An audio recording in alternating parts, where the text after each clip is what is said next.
코로나19 상황 전문가 두 분과 짚어보겠습니다. 오늘은 특별히 코로나가 길어지면서 요즘에 좀 마음이 우울하다 이런 네, 분들이 그렇습니다. 상당히 많은데요.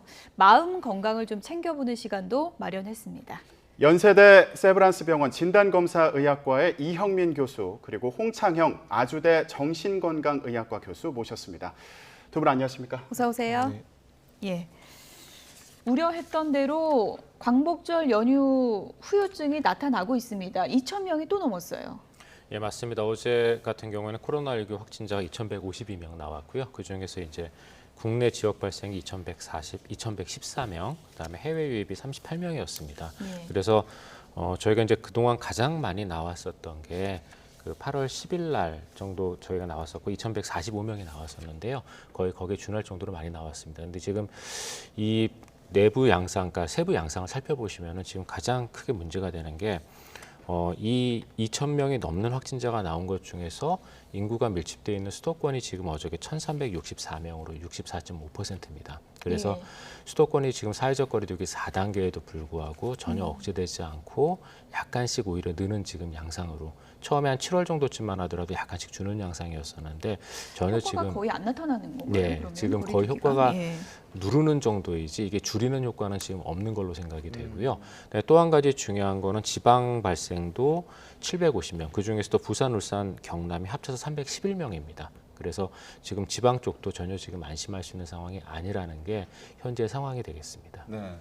교수님, 그러면 지금 거리두기 단계와 관련해서 정부에서 검토를 하고 있는데 연장을 한다고 해도 특별한 효과를 기대하기 어려운 건 아닌지 이런 우려도 들거든요.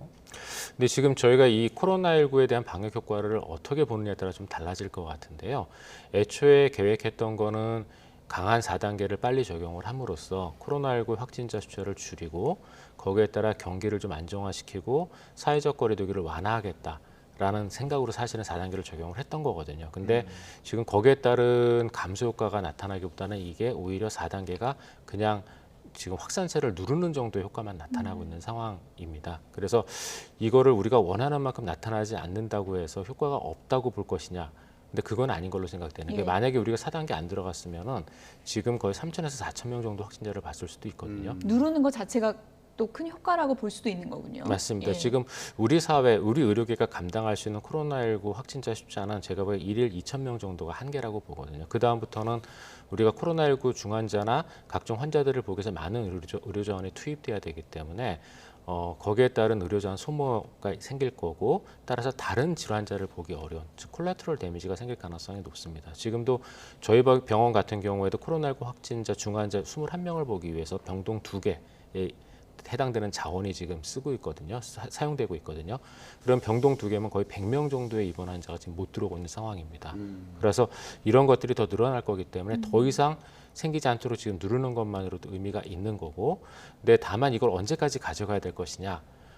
지금 현재 예방접종이 지금 이루어지고는 있는데 이 예방접종이 조금 더 이루어지고 거기에 따른 효과들이 나타날 때까지는 앞으로도 한 달 정도 시간은 더 걸릴 걸로 생각이 예. 되거든요. 그다음에 이상적으로는 대략 한 10월 중순 정도쯤은 돼야 효과들이 많이 나타날 걸로 생각이 되기 때문에 앞으로 한 달간 정도를 이거를 어떻게 관리하느냐라는 시간 싸움이라서 아마 지금 현재 거리두기 단계를 계속적으로 유지하면서 지금 더 이상 늘지 않도록 관리하는 것만으로도 제가 보기에는 의미가 있다고 예. 생각이 됩니다. 다만 바라는 건 더 줄었으면 좋겠는데 그러기 위해서는 아마 훨씬 더 강력한 조치들이 필요할 건데 예. 그게 또 경제에 미치는 영향이 클 거라 그 부분은 아마 많은 고민이 있어야 될 것 같습니다. 사실 뭐 광복절 연휴에도 이동 자제해달라고 했는데 많은 분들이 코로나 사태 지금 1년 7개월째입니다. 이제 나도 너무 답답하고 못 견디겠다라고 호소하는 분들이 많은데요. 오늘 저희가 홍창형 정신건강의학과 교수님을 특별히 좀 모셨습니다.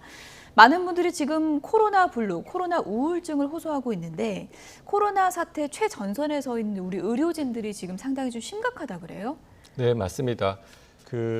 코로나가 장기화되고 또 4차 대유행 때문에 지금 국민들의 고통이 굉장히 심한데요. 보건의료인의 고통도 너무 심한 상황입니다. 특히 일반 국민들은 사회적 거리두기를 하면서 여러 가지 고통을 감내하고 있지만 보건의료인은 코로나 확진이 의심되는 분들 선별 진료하시고 또 확진된 분들 기침, 콧물, 가래 있고 열나고 폐렴 있고 이런 분들을 일반 병동이나 중환자실이나 또는 수술실에서 치료하는 정말 감염의 위험이 아주 극대화되어 있는 상황에서 열심히 일하고 계시거든요. 이분들이 이제 본인이 감염이 되면은 본인 가족뿐 아니라 직장 동료 그리고 내가 치료하고 있는 환자들에도 영향이 있을까 봐 심리적인 고통이 굉장히 커다란 상황이고요. 항상 긴장하고 있을 거 아니에요. 맞습니다. 예. 간호사의 경우는 1년 내 사직하는 비율이 한 42% 정도 될 정도로 굉장히 힘든 예. 고된 일을 하고 있는데 이런 코로나 상황 때문에 5명 중에 4명은 사직을 생각하고 있다. 이런 보건 통계도 있습니다. 네, 저희가 최근 정부 조사 결과를 그래픽으로 만들었는데 함께 보고 계십니다. 보건소 직원들을 대상으로 한 조사 결과인데 지금 보시는 그래픽에서는 삶의 질이 나빠졌다고 응답한 경우가 91%에 달했고요. 그리고 우울 위험군과 불안 위험군을 조사해봤더니 보건 인력의 경우에는 10명 중에 3명 넘게 우울 위험군으로 그렇게 집계가 됐더라고요. 어느 정도 상황이 심각하다 이렇게 얘기를 할 수 있을까요? 아무래도 지금 말씀드린 것처럼 일반 국민들도 힘들긴 하지만 보건 의료인은 코로나에 걸릴 가능성, 확률이 더 많기 때문에 더 많이 힘든 것은 틀림없는 사실이고요. 이런 부분에 대한 어떤 적절한 보상이 있어야지 사명감만으로 뭔가 이 부분을 해결하는데 좀 더 어려움이 있지 않는가 하는 예. 생각이 듭니다. 뭐 이제 의료진들이 이제 불만을 여러 가지 이제 토로하기도 하고 분통을 터뜨리는 경우도 있습니다. 심지어 어떤 얘기까지 나왔냐면요. 내가 감정 쓰레기통이 된 기분까지 든다. 그런 얘기들을 폭언가를 듣기도 하면은 자존감이 너무 낮아진다. 이런 또 호소까지 있더라고요. 맞습니다. 지금 예. 코로나 걸린 분들 자체가 워낙 스트레스를 많이 받는 분들이기 때문에 예. 어떤 형태로든 이것을 남들한테 하소연하고 싶어 하는데 그 바로 접점에 있는 대상이 바로 간호사나 의사나 보건 인력에 해당되는 분들이라서 예. 네. 피부로 아주 고충을 많이 경험을 하게 되는 그런 상황입니다. 예. 네. 이분들의 얘기를 보면은 지금 우리에게는 박수 받는 영웅보다 함께 일할 단 한 명의 동료가 절실하다 그렇죠. 이렇게 얘기를 했거든요. 아무래도 인력이 부족한 부분에 대해서도 얘기를 한 것으로 보이는데 어떻게 하면 이런 어려운 상황을 극복을 할 수 있을지 그분들이 직접 극복할 수 있는 방안과 그리고 도움을 줄 수 있는 방법이 있다면 뭐가 있을까요? 코로나 상황을 전쟁터라고 생각을 한다면 전방에서의 대책과 후방에서의 대책이 다를 거라고 생각합니다. 예. 후방에서는 일반 국민들이 백신 접종률을 높여가지고 집단 면역의 어떤 수준을 높이는 것이 아주 절대적인 예. 굉장히 중요한 과제라면은 전방에서는 정말 총 들고 군인들이 싸워야 되는 것처럼 보건 의료 인력이 정말 코로나와 맞서서 싸울 수 있도록 적극적인 지원이 있어야 된다고 생각합니다. 이분들에게 뭔가 내가 자긍심을 가지고 열심히 그리고 안전한 환경에서 일을 할 수 있는 여러 가지 보상 체계가 같이 마련되어야지만 이분들이 장기적으로 보건의료 체계가 무너지지 않는 상황에서 열심히 예. 일할 수 있지 않을까 이렇게 생각을 합니다. 예. 교수님, 저 진짜 궁금한 게 의료진 입장에서요. 지금 보니까 감정의 쓰레기통이 된 것 같다 이런 표현에 상당히 좀 충격을 받기도 했는데 실제로 감염병 환자들 대면할 때 이런 어려움들이 많습니까? 여러 가지가 있는데요. 첫 번째로는 이제 일반 환자하고 감염병 환자의 가장 큰 차이점이 본인에 대한 위험도를 느끼는 게 다릅니다. 일단은 말씀도 주셨지만 감염병 환자는 그 감염병이 언제든지 나한테 옮을 가능성이 있거든요. 거기에 따른 여러 가지의 그 불안감이라던가 그런 것들이 항상 있는 예. 상황이고요. 그다음에 두 번째는 환자도 마찬가지인데 이게 이제 예를 들어 코로나19와 같은 감염병에 감염됐다고 했을 때 환자가 모두 그걸 순응하면서 그냥 넘어가시질 않습니다. 물론 이제 저보다 홍채영 교수님께서 더 잘 아실 것 같은데요. 대부분은 일단은 거기서 분노하거나 예. 또는 부인하거나 하는 과정들을 항상 거치시거든요. 그러다 보니까 그런 과정 중에서 그런 분노의 감정을 의료진에게 쏟는 경우들이 되게 굉장히 많습니다.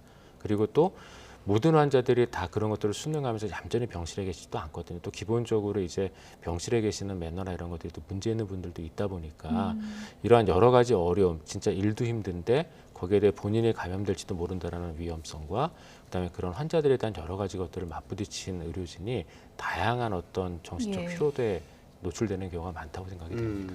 교수님, 그러면은 환자 입장에서도 많이 불안하겠지만 이 의료진 분들 같은 경우에도 매일같이 그런 상황을 겪지 않습니까? 네. 환자 입장에서도 좀 말 한마디 따뜻하게 해주는 게 큰 도움이 될까요? 어떻습니까? 맞습니다. 지금 고생하시는 많은 분들이 지금 코로나 때문에 힘들어 하시는데 본인보다도 조금 더 힘들어 할 수 있는 상황에 대해서 감사하는 마음, 그리고 배려하는 마음, 그리고 따뜻한 말 한마디가 보건 의료인의 어떤 큰 격려가 될 수 있습니다. 예. 지금 중요한 게 우리 뭐 응원도 좋지만 이제 현실적으로 의료진 너무 부족하니까 좀 보충해달라고 하는데 보충을 할 수 있는 현실적인 좀 방안이 있을까요? 현실적으로 가능하다고 보십니까? 그런 부분이 좀 굉장히 안타까운 부분인데요. 예. 분명히 저희가 작년에 코로나19가 시작되고 작년 초에 시작되고 나서 그 다음에 한 4월, 5월 정도쯤에 이 코로나19를 중장기적으로 대응하기 위해서 어떤 것들이 필요한지에 대한 여러 가지 정책적 제안들이 사실은 있었거든요. 그래서 거기에서 가장 중요하게 생각했던 게 위중증으로 가는 환자들을 보기 위한 전문 자원이 필요하다.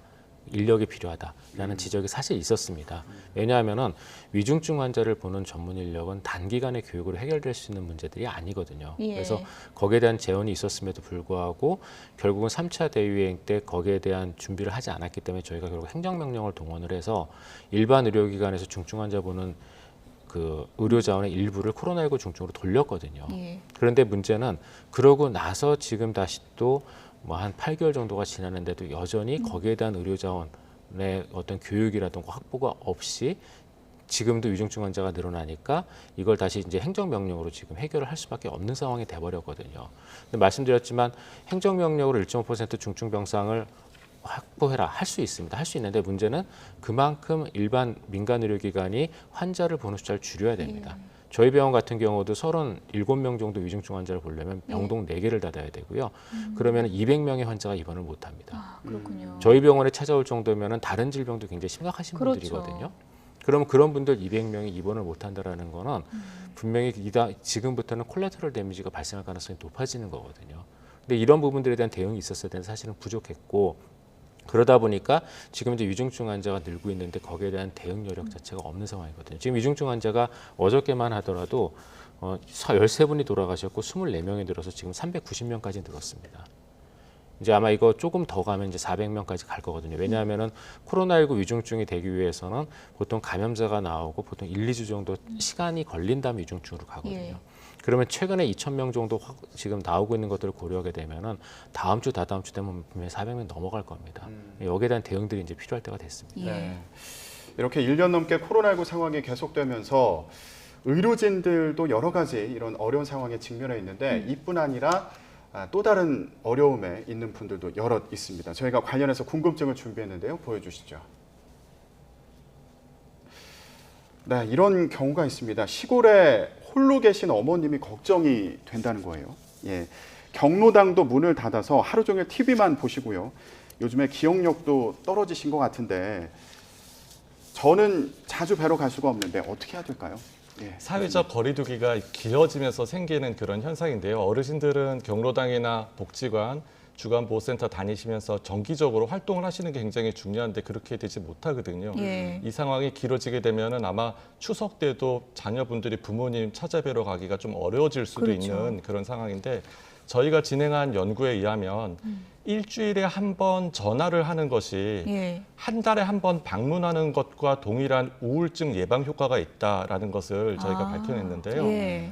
자주 전화하는 게 굉장히 중요합니다. 자주 전화요. 지금처럼 찾아뵐 수 없는 상황에서는 예. 기준을 잡아서 적어도 일주일에 한 번만큼은 어떤 형태로든 손자, 손녀가 어떻게 지내는지, 아들, 딸 어떻게 지내는지 사진도 찍어 보내드리고 또 카톡도 하시고 또는 영상통화, 요즘 무료로 하는 영상통화도 있기 때문에 예. 자주 연락드리는 그런 방법을 취하셔야 될 것 같습니다. 어떤 말씀을 좀 해드리면 그나마 좀 위안이 될까요? 제일 중요한 것은 신체적인 건강에 대해서 관심을 가지셔야 되는데요. 예. 무슨 병원에서 무슨 약을 먹고 지금 드시는 약을 아침에 드시는지 점심에 드시는지 저녁에 드시는지 반드시 확인해야 됩니다. 예. 실제로 어르신들께서 내가 무슨 약을 먹는지 어떤 병 때문에 치료를 받는지를 잘 모르시는 분도 있고 약 관리가 안 되시는 분들이 있어가지고 예. 이런 상황에서는 가지고 있는 병이 약을 제대로 잘 챙겨 드시지 못해가지고 악화되는 경우가 많습니다. 자녀분들이 전화할 때는 반드시 예. 부모님께서 현재 지금 무슨 약 드시고 계시는지 아침에 몇 알, 저녁에 몇 알 드시는지 예. 꼭 체크를 하셔야 됩니다. 교수님 그리고요 노년층 분들이 쭉 우울증을 앓다 보면 기억력이 많이 감퇴가 되고 그러다 보면 또 심한 경우는 치매까지 가는 경우도 있다고 하는데 그게 그럴 수 있는 건가요? 맞습니다. 교과서에도 나오는 내용인데요. 예. 노년기에 우울증이 있으면 치매 위험이 2배 높아지는 것으로 되어 있어서 예. 만약에 우울증이 있으면 먼저 비약물적인 치료를 하시고 그래도 잘 안 되면은 약물적인 치료까지 해서 그 다음 단계로 넘어가는 것을 막는 것이 굉장히 중요합니다. 예, 네. 일단 자주 전화드리고 관심 가져드리는 게 상당히 중요하다는 얘기였고요. 코로나 우울증 관련 저희가 질문 모아보고 있는데 다음 질문도 좀 그래픽으로 보여주시죠. 아이들도 요즘 좀 걱정이에요. 2학기 등교가 시작되면서 매일 아침이 힘듭니다. 아이가 이제 초등학교 1학년 가면서 코로나 시대를 맞은 아이들이 많거든요. 학교도 낯설고 친구도 뜨문뜨문 보니까 친하지도 않고 그래서 어떻게 해야 되나 우리 아이를 이렇게 고민이 많은 것 같습니다. 그 일선에서 교사분들이 이제 많이 걱정하는 게 이런 부분이거든요. 코로나가 길어지면서 비대면 수업이 많아지기 때문에 또 이제 직접 학교를 못 가는 그 학생들이 많아지니까 학력이 저하되고 또 이제 학력에 대해서 양극화 현상이 일어나게 됩니다. 공부 못하는 학생, 공부 잘하는 학생의 격차가 굉장히 심해지게 되는데 더 심각한 것은 친구를 못 사귀게 되니까 친구를 네. 사귀면서 생기는 다양한 형태의 갈등을 해결하는 그런 방법을 익히지 못해서 사회성이 떨어진다라는 게 굉장히 심각한 문제가 되고 있거든요.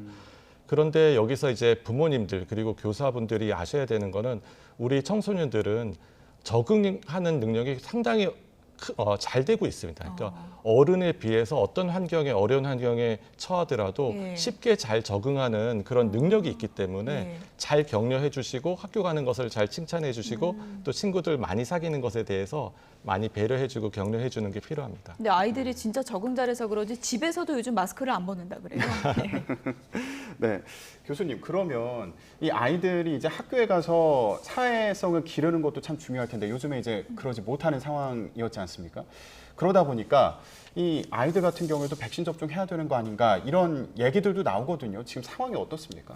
예, 맞습니다. 그런 얘기들이 나오고 있고 그다음에 이제 주로 지금 백신 예방 접종을 앞서가고 있는 국가들 그중에 이제 대표적인 게 미국이 되겠는데요. 미국 같은 경우도 지금 아이들에게 예방 접종을 하고 있습니다. 하고 있는데 이제 연령대는 12세까지 접종을 하고 있고 11세 이하부터는 아직까지 임상 시험 결과가 완전하게 다 승인되지 않은 상황이라서요. 지금 임상 시험은 하고 있습니다. 근데 그 결과가 나와봐야지 확대가 될 것 같고요. 근데 어쨌건 12세까지는 지금 예방 접종을 하고 있는데 이 예방 접종을 근데 만약에 학생들에게 하게 된다면은 국내에서도 여기에 대한 고민이 필요한데요. 일단 몇 가지 해결할 것이 있습니다. 첫 번째는 과연 충분한 양의 그 백신을 확보할 수 있는가? 예. 왜냐하면은 분명히 위중증도를 놓고 봤을 때 10대 아이들 같은 경우에는 그 위 연령대에 비해서는 분명히 위중증률은 낮거든요. 낮기 때문에 우선순위에서 밀릴 수밖에는 없고 그러다 보니까 일단 고위험군에 해당되어지는 사람들부터 맞고 그다음에 학생들이 맞아야 되기 때문에 이 아이들에게 맞출 정도까지의 백신 공급이 충분할 것인가라는 게 하나 해결돼야 되고요. 두 번째는 과연 진짜 예방 접종이 코로나19하고 이렇게 비교했을 때 위험도나 이득 같은 걸 비교해서 훨씬 더 이득이냐라는 부분이 해결돼야 되는데 이 부분은 저는 충분히 이득일 거라고 생각을 합니다. 왜냐하면은 위험도가 낮다 하지만 미국의 데이터를 보시면은 미국에서는 아이들 10,000명당 대략 1명에서 2명 정도가 사망을 했습니다. 근데 분명히 예방접종의 위험도는 그거보다는 훨씬 낮거든요. 그래서 그런 부분에서 하나 데이터가 저희가 고민을 해봐야 되고 두 번째는 최근에 델타 변이가 들어오면서 미국에서 최근 한 달 정도 사이에 아이들의 입원하는 그 숫자가 거의 500% 가깝게 증가했습니다. 아, 그렇습니까? 예. 왜냐하면은 델타 변이 같은 경우에는 지금 데이터들이 많이 나오고 있지만 중증도가 기존의 알파 변이나 다른 변이들보다는 더 높거든요. 그래서 병원에 입원하는 비율도 2배 정도 높다라는 보고가 있고 그리고 델타 변이가 워낙 또 전파력이 강하다 보니까 이제 아이들에게 감염되는 경우도 지금 많이 생기고 있거든요. 미국에서는. 예. 그러다 보니까 아이들의 그 입원하는 그 숫자도 많이 늘고 있기 때문에 이런 것들을 고려했을 때 분명히 아이들에게도 저는 예방접종에 도움이 될 거라고 생각을 합니다. 안전성과 공급량 이런 것들을 총체적으로 좀 고려해서 결정을 해야 될 부분 같고요. 저희가 코로나 우울증 오늘 짚어보고 있는데 지금 젊은 층도 고민이 많습니다. 그래픽 보시죠. 지금 2030이 상당히 우울하다고 합니다. 취업 준비도 어렵고 친구들하고 저녁에 좀 술 한잔이라도 하고 풀어야 되는데 그것도 안 되고 이렇게 생활이 오래되다 보니까 아예 그냥 집 밖에 나가기도 싫어지고 이런 무기력증이 온다 그래요. 이런 것도 일종의 좀 우울증인가요? 어떻습니까? 우울한 기분하고 우울증하고는 조금 다르게 생각해야 될 것 같은데요. 예. 지금 상황적으로는 누구나 이런 상황이 되면은 기분 자체가 다운될 수는 있는데 만약에 잠도 잘 안 오고 식사도 잘 못하고 이것 때문에 내가 인지도 많이 떨어지는 그런 현상이 생기게 되면 그러면은 치료를 생각을 해 보셔야 될 것 같습니다. 치료 어떤 식의 치료를 할 수 있는 건가요? 예를 들면은 주부님 같은 경우는 집안일을 하기가 싫어지고 예. 학생은 학력이 떨어지고 직장인은 만약에 직장 생활하기가 어려울 정도가 돼서 내가 원래 늘 해야 되는 일에 대한 어떤 기능상의 어떤 장애가 생기게 되면 그 다음에는 이제 상담을 먼저 받아보시고 상담에서 해결이 안 되면 더 전문가를 만나서 약물 치료까지 예. 해보는 것을 생각해 보실 수 있습니다. 뭐 대부분은 사실상 우울감이겠죠. 맞습니다. 그리고 많은 2030 청년들이 요즘 취업 문제도 있고 이런 상황에서 외부 활동도 제약을 받다 보니까 이게 또 장기간 가다 보니까 스트레스가 심해지잖아요. 간략하게 좀 마인드 컨트롤할 수 있는 방법 있으면 좀 얘기를 해주시죠, 교수님. 나보다도 더 예. 힘든 사람이 있다라는 것을 생각하는 게 되게 중요한데요. 지금 상황이 분명히 어렵기는 하지만 다른 직역에서 일하시는 분들, 다른 나라에 계시는 분들 생각해 보면은 지금 있는 힘든 것이 비교적 또 견딜 수 있을 만한 것이 될 수 있습니다. 지금 많은 분들이 나만 제일 힘들어라고 생각하고 또 이 상황이 영원히 지속될 거야라고 생각하는데 소나기도 그치고 장맛비도 그치게 됩니다. 항상 네. 비가 오게 되면은 그친다라는 마음을 가지고 이 상황이 끝날 거다라는 그런 믿음을 갖는 게 굉장히 중요합니다. 예. 네, 코로나19 상황이 언제 끝날지 모른다 이런 얘기들을 많이 하다 보니까 더 심리적인 부담이 큰 거 아닌가 하는 생각이 들기도 하는데 교수님 이런 경우도 궁금합니다. 요즘에 자가격리 하시는 분들도 있잖아요. 근데 이분들 같은 경우에도 심하면 공황장애가 생겼다거나 정신 건강의 문제를 호소하는 경우도 있는데 극복할 수 있는 방법이라든지요, 아니면 뭐 대책은 없는지 어떻습니까? 지자체에서 아마 다양한 그 자가 치료를 받고 있는 자가 격리를 하고 있는 분들을 위해서 여러 가지 서비스를 하고 있는데 수원시에서는 행복 키트라는 것을 마련을 해서 그분들에게 정말로 더 긍정적인 마음을 만들 수 있게끔 하는 그런 키트를 제공하는 그런 사례가 있습니다. 만약에 이분이 공황장애가 있거나 공황의 증상이 있으면은 온라인으로 계속 컨택을 하면서 내가 어떤 증상이 있는지를 이제 소통을 해야 되고요. 만약에 그런 부분이 있으면은 약물 치료나 아니면 다른 전문가의 상담을 할 수 있는 그런 시스템 자체가 필요합니다. 많은 아주 분들이, 작은 예. 약으로도 정말 쉽게 치료할 수 있는 게 우울증이나 공황장애이기 때문에 예. 만약에 급한 상황이 되면 반드시 도움을 요청하시고 예. 그렇게 서비스를 받는 것이 좋겠습니다. 예. 많은 분들이 이제 뭐 코로나 사태 길어지다 보니까 코로나 우울을 넘어 절망이다 이런 얘기까지 하는데요. 조금 전에 소나기도 그친다 이렇게 이제 얘기를 해주셨는데 긍정적인 마음으로 좀 잘 이겨내야 될 것 같습니다. 연세대 세브란스병원 진단검사의학과 이영민 교수 그리고 홍창영 아주대 정신건강의학과 교수 두 분이었습니다. 고맙습니다.